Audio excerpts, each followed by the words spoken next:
to you live above the Heineken River Deck here at Pier 17 in New York City. And right now on Jalen and Jacoby, we have the honor, the privilege of being joined by the head coach of the Charlotte Hornets, James Borrego. Thank you so much for taking the time to join us. Man, how we doing? We're doing great. Great time of the year. One thing that we always say is success is a function of realistic expectations. Has your Hornets team exceeded your expectations? Well, it's tough to say. You know, you go into a season, you never know what your group's going to look like. We just said, let's take it one day at a time. Let's get better, you know, every single day. I know we exceeded the expectations of the outside world, but for me, I just went into the season saying, let's get better every single day, every game. And we're where we're at right now because of that hard work. You know, the guys have put in the effort. They've been committed to each other. I love this group. It's a fun group. They play together. They play the right way. We compete every night. And we've developed. You know, everybody here, our organization, our culture is about development. Our young guys, our veterans, everybody's gotten better. And when you get better, you know, who knows where you're going to end up? You never know. And we're in a great position right now. We put ourselves in a wonderful position. And the future's bright. There's a lot of bright spots here ahead of us, and it's an exciting group. I love Melo. I love the additions. So we're in a good place right now. Congratulations, Coach, so far on doing an amazing job. And you touched on something that I always look for with a young team, and it is that development of Miles Bridges now shooting 40% from three, and P.J. Washington and the quality minutes he's giving you. Scary Terry averaging career highs. It seems like every player has a rhyme or a reason to their game, which has now put you in position to be a part of the NBA play-in tournament. What are your thoughts on having those players and/or being a part of the play-in tournament? Well, I love that, you know, opportunity to have the play-in in front of us. You know, our guys playing in these moments at this time of the year is obviously, as you know, is important. You got to feel playoff basketball. You got to feel these moments to grow and develop. But again, to your point, Jalen, it is about development. We've done this out of development, internal growth. That's been our number one priority here, is get better. And we've done that with Devontae, Miles, PJ, Terry Rozier, as you said. Everybody's taken a step forward. Melo's grown throughout the season. So when you have that, you put yourself in these type of positions. And I love this for our young guys, playing meaningful basketball at this time of the year. And this is only going to set us up for the future. You know, they have to feel these moments, these pressure moments, Jalen, as you experience in your career. These are defining moments for you to grow, you know, and our guys are feeling that right now. It's unfortunate that we don't have Miles right now. It's unfortunate that we don't have Gordon right now. But these other guys are gaining wonderful experience and great experience. It's only going to make us better down the road. And a lot of time through this adversity, you know, Miles being out, it allows Jalen McDaniels to step up. When Gordon was out, it allowed Miles to grow and develop this season. So through the ups and downs of this year, we said stay the course, continue to grow and develop. And I just love this for our guys. I love being in these moments right now, playing meaningful basketball this time of the year. And you just have to go through it. As I told my guys yesterday in the meeting, you just have to go through the fire. There's nothing that I can give you. You just got to go through it together. But they're a wonderful group. They love playing together. They love competing together. They've been a real joy to be around. LaMelo Ball is just one of the most exciting athletes to watch perform. When you got him in the building, when did you first realize that you had something special in LaMelo?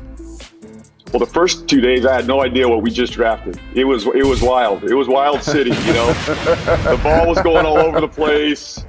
You know, it was 100 miles an hour. You know, we had turnovers all over the place. I had no idea what we just drafted. And, you know, we didn't have a summer league, which was crazy, right? We didn't have the summer league to sort of figure out this kid. We were thrown into the fire with this kid. So trying to figure him out was a real process, but he was, you know, I'd say after the first 3 or 4 days, he really settled into our culture and to our group, and he has had a major impact. His joy and his spirit is infectious. He's exactly what we needed. He's exactly what we want to be about. He plays with a joy and enthusiasm, an unselfish spirit. He plays winning basketball. He has really set our franchise on a path for success moving forward. And, you know, the personality, the person is just a wonderful guy. He has a joy about him every single day. He never has a bad day. You know, there's never a bad day with Melo. And it has really ignited our program. On the court, it's been his playmaking that we knew he had from day one. The passing, the decision-making. I think where I'm probably the most surprised is the shooting, number one, and the ability to finish at the rim, number two. Those two qualities at this young age of 19 is special. So you put it all together, he's had a major impact on our winning program, and we're in a good place for years to come because of that. And the basketball is a magnet. And when you have a guy like that everybody always feels like they're open, people move, they cut. They're enthusiastic about playing with one another because the basketball has energy. Absolutely, absolutely. I mean, our pace, Jalen, from last year to this year has changed immediately because of him. Guys are running, right? Guys are cutting, guys are rolling to the rim because they know it's going to come their way. And Melo has ignited our playmaking with other people. It's not just Melo, it's Gordon that's done it. Terry's taken a step in that area. Obviously, Devontae has had that. Miles Bridges, his playmaking this year has increased. That's not all on Melo, but I think Melo has had an effect on that. It's contagious when the ball is moving. It's contagious when you're rolling to the rim and somebody's open and that ball finds you. So he deserves a lot of credit, but I give credit to a lot of guys as well. This has been taken form over the last couple of years. We were a very good passing team last year. We've done it again this year, and I think Melo has only accelerated that and taken us to another level. Coach, I want to thank you so much for joining us here on Jalen and Jacoby. Congratulations on a love, successful Coach. season. We look Thanks, forward to guys. watching you finish up this regular season and join the playoffs. Appreciate it. A couple years ago, if somebody had said to you, do you think it's possible to average a triple-double in the NBA, what would you have thought to them? I would say, why not? Big baller, on my way to a triple-double. Westbrook's got his triple-double. Triple-double, triple-double. Move over, hang up. What he's doing is just electrifying. He just attacks everybody. There's no player like myself. He's made the triple-double look so easy. This shit ain't easy, though. I'll tell you that. History, Russell Westbrook has just surpassed Oscar Robertson. Normally I don't like to pat myself on the back, but tonight I will. I won't stop until I can't play no more.